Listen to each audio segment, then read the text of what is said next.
Hello everyone, I am your teacher for this question. Let me explain this question to you now. A rectangular coil of length 0.12 meter and width 0.1 meter having 50 turns of wire is suspended vertically in a uniform magnetic field of strength 0.2 Weber per meter square.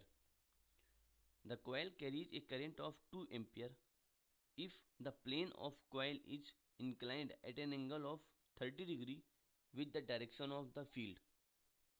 The torque required to keep coil in stable equilibrium will be option A 0.12 meter, option B 0.15 meter, option C 0.20 meter, option D 0.24 newton metre. तो इस question में एक rectangular coil है जिसकी length 0.12 metre है और width 0.1 metre और इसमें 50 टन्स हैं। इसको यूनिफॉर्म मैग्नेटिक फील्ड में सस्पेंड किया गया है वर्टिकली और इस कॉइल में 2 एम्पियर की करंट फ्लो हो रही है। Plane of the coil is inclined at an angle of 30 degree with the direction of field. तो हमें बताना है कि टॉर्क कितना होगा required to keep coil in stable equilibrium. Given is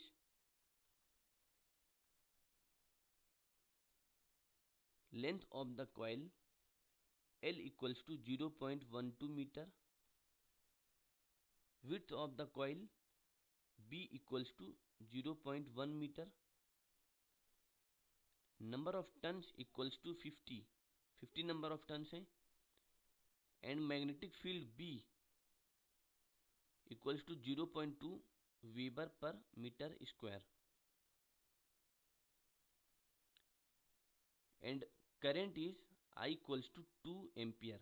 2 ampere की करंट फ्लो हो रही है और क्योंकि plane of the coil magnetic field से 30 डिग्री एंगल बना रहा है, so angle between magnetic movement and magnetic field vector theta will be 90 minus 30 degree, that is 60 degree। तो 60 डिग्री एंगल हो जाएगा between the magnetic movement vector and magnetic field vector और हमें torque find out करना है। अब torque find out करने के लिए एक रिलेशन है tau equals to N I A B sine theta, where A is the area of the cross section और area of the cross section क्या हो जाएगा, यहाँ पे एक रेक्टेंगुलर कॉइल है तो एरिया हो जाएगा एल इंटू बी। यहाँ पे हम वैल्यूज पुट कर देंगे तो टॉर्क आ जाएगा। सो अब इस क्वेश्चन को सॉल्व करते हैं। टाउ इक्वल्स टू एन की वैल्यू है 50 इंटू आई की वैल्यू है 2 एम्पियर,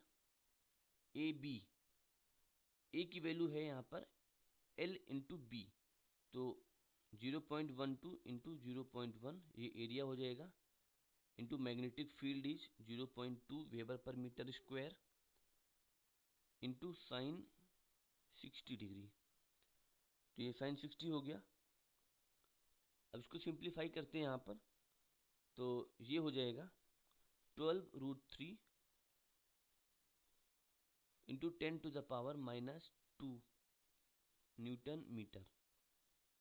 √3 की वैल्यू पुट कर देते हैं तो यहाँ पे ये वैल्यू आ जाती है 0.20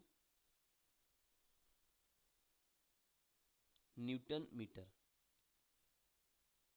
this is torque. Based on this discussion, we can say that required torque is 0.20 newton metre. अब देख लेते हैं कौन सा ऑप्शन सही होगा। So option C that is 0.20 newton metre is the right answer. I hope you understood the explanation. Thank you.